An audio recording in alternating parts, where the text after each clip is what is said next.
saya akan menjelaskan Undang-Undang Nomor 24 Tahun 2007 tentang Penanggulangan Bencana. Jadi, isinya NKRI bertanggung jawab untuk melindungi segenap bangsa Indonesia dan seluruh tumpah darah Indonesia dengan tujuan untuk memberikan perlindungan terhadap kehidupan atas bencana.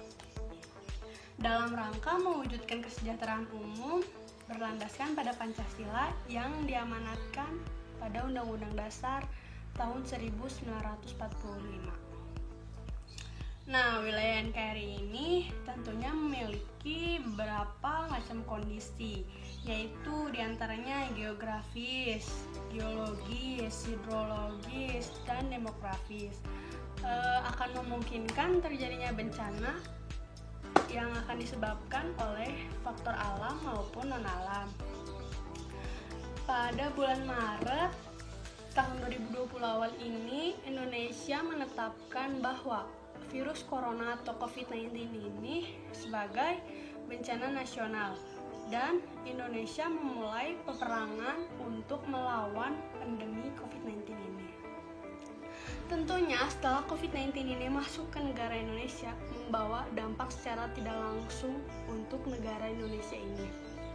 Dan dampak yang paling terasa itu dampak apa?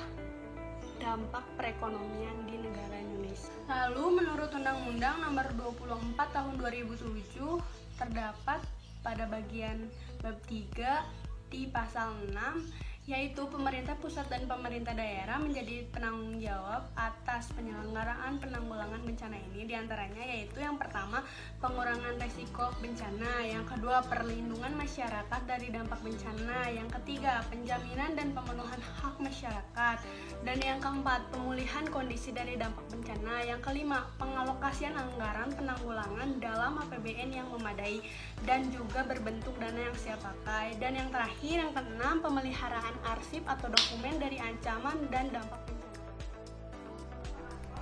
Keberhasilan implementasi menurut Grindal dipengaruhi oleh variabel, yaitu variabel isi kebijakan atau content of policy.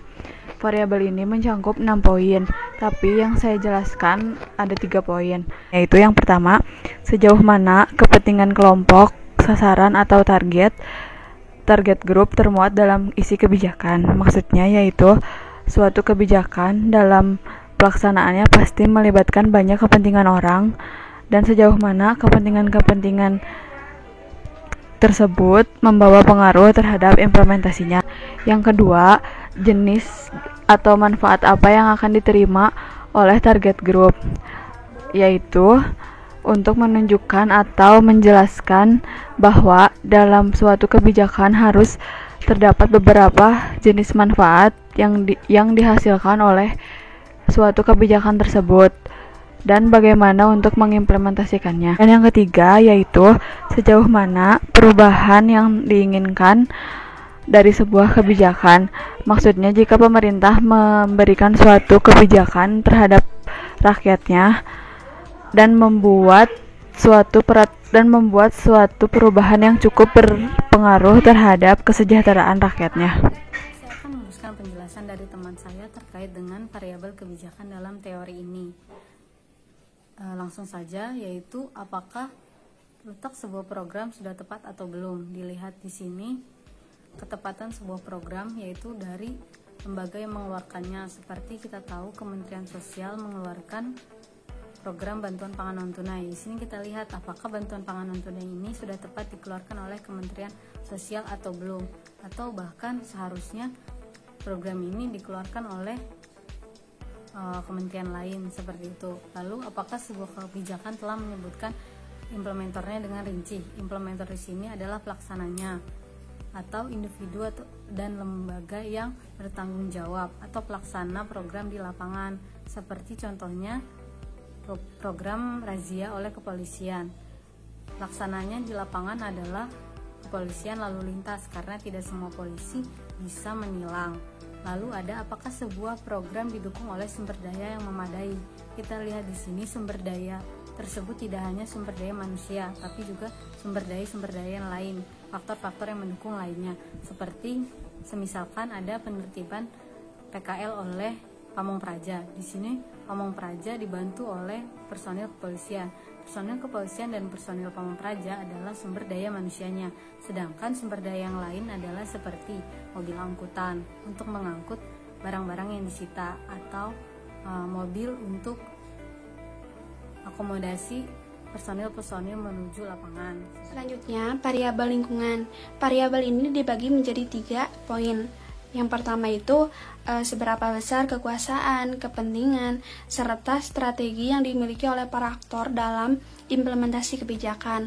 Nah, hal tersebut dalam pandangan Grindel ini menjadikan salah satu kebijakan yang perlu diperhitungkan kekuatan dan kekuasaannya, kepentingan serta strategi yang digunakan oleh para aktor yang terlibat dalam memperlancar jalannya dalam suatu implementasi kebijakan. Apabila hal tersebut tidak diperhitungkan, maka akan sangat besar kemungkinan program yang akan diimplementasikan jauh hasilnya yang diharapkan. Poin yang kedua itu karakteristik lembaga dan rezim yang sedang berkuasa.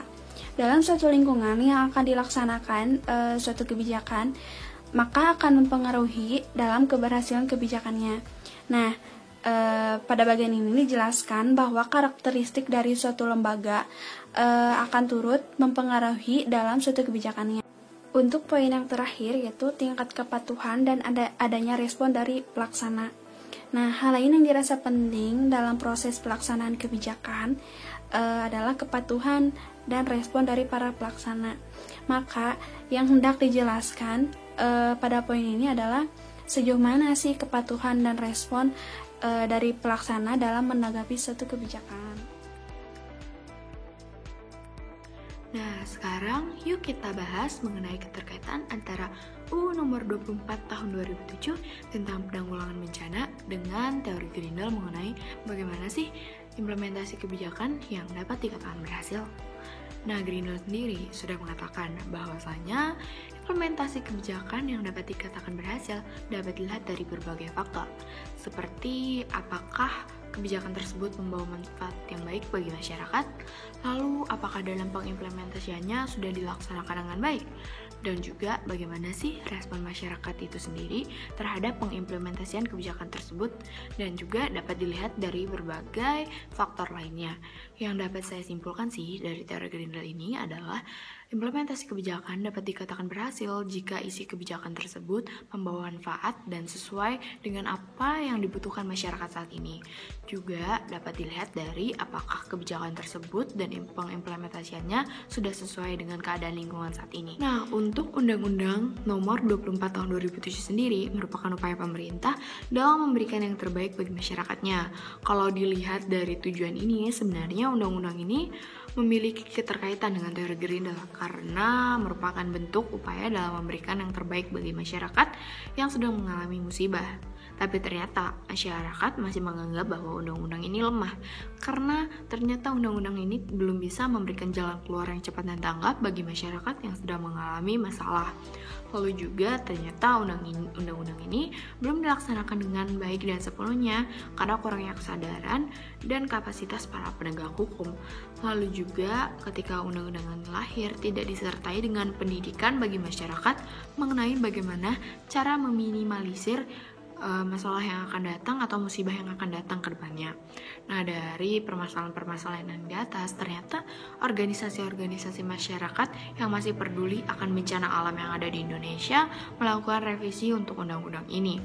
Dari revisi yang dilakukan oleh organisasi masyarakat, membuat pemerintah akhirnya terus mengkaji mengenai undang-undang ini agar menemukan kebijakan yang tepat ke depannya. Seperti yang kita ketahui, wabah COVID-19 sudah menjadi pandemik. Artinya bisa dikatakan bahwa wabah ini sudah menjadi isu yang mendunia. Bahkan, WHO telah mengumumkan COVID-19 sebagai isu sekaligus bencana internasional. Presiden Joko Widodo telah menetapkan wabah COVID sebagai bencana nasional. Selanjutnya, mengacu pada pasal 6 Undang-Undang Nomor 24 Tahun 2007 dalam penyelenggaraan penanggulangan bencana COVID-19 ini, sangat jelas pemerintah harus bertindak dan mengambil keputusan. Dalam pasal tersebut, disebutkan bahwa pemerintah bertanggung jawab untuk yang pertama yaitu mengalokasikan anggaran penanggulangan bencana dalam anggaran pendapatan dan belanja negara yang memadai. Yang kedua yaitu pengalokasian anggaran penanggulangan bencana dalam bentuk dana siap pakai. Oleh karena itu, dalam pernyataannya, Jokowi memutuskan untuk penambahan APBN tahun 2020 sebesar 405,1 triliun. Pemerintah akan memprioritaskan alokasi anggaran untuk perlindungan sosial sebesar 110 triliun. Saat pandemi corona, sejumlah program seperti program Keluarga Harapan, Kartu Sembako, Kartu Prakerja, hingga keringanan tarif listrik.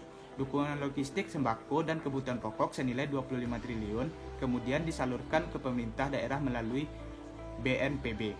Kebijakan yang dilakukan oleh pemerintah terkait perlindungan sosial berupa dukungan logistik yang berbentuk bantuan sosial untuk warga masyarakat DKI Jakarta ini mengacu pada Undang-Undang Nomor 24 Tahun 2007 yang sejalan dengan teori Grindel, di mana dalam teori Grindel tersebut dijelaskan bahwa dalam pengambilan keputusan seorang administrator akan menjelaskan apakah letak sebuah program sudah tepat atau belum. Pengambilan keputusan dalam sebuah kebijakan memegang peranan penting dalam pelaksanaan sebuah kebijakan. Sebuah kebijakan dibuat tentu dikarenakan adanya latar belakang yang mendorongnya. Salah satu daerah terdampak yang menjadi titik fokus utama dalam penanggulangan COVID-19 diantaranya adalah wilayah DKI Jakarta, sebagai daerah dengan kasus COVID-19 tertinggi di Indonesia. Hal ini membuat pemerintah harus bergegas mengambil tindakan dan memperbanyak dukungan logistik sembako. Sebab, pandemik ini telah melumpuhkan perekonomian masyarakat DKI Jakarta, di mana banyak sekali masyarakat yang terpaksa harus mengikuti kebijakan pemerintah, yaitu diam di rumah sebagai ketetapan pemerintah mengenai social distancing dan physical distancing, dan bahkan saat ini Pemprov DKI Jakarta menerapkan pembatasan sosial berskala besar untuk memutus rantai penyebaran COVID-19. Oleh karena hal mendesak ini, pemerintah mengambil langkah penanggulangan dengan memberi bantuan sosial kepada warga masyarakat miskin dan rentan terdampak COVID-19 agar kesulitan ini dapat segera teratasi. Dana penanggulangan bencana COVID bersumber dari APBN dan APBD. Pada saat tanggap darurat, Badan Nasional Penanggulangan Bencana menggunakan dana siap pakai yang dapat digunakan sewaktu-waktu apabila terjadi bencana, yang disediakan oleh pemerintah dalam anggaran BNPB. Berkaitan dengan hal tersebut, saat ini pihak Pemprov DKI Jakarta, kepolisian dan TNI telah berkoordinasi dan mengantongi data warga yang berhak menerima bantuan. Nantinya distribusi bantuan ini akan dilakukan melalui kerjasama dengan pihak RT, RW, dan warga setempat. Adapun mekanisme pelaksanaan bantuan logistik di DKI Jakarta yaitu yang pertama, ditargetkan untuk 1,2 juta keluarga miskin dan rentan yang bermukim di Jakarta.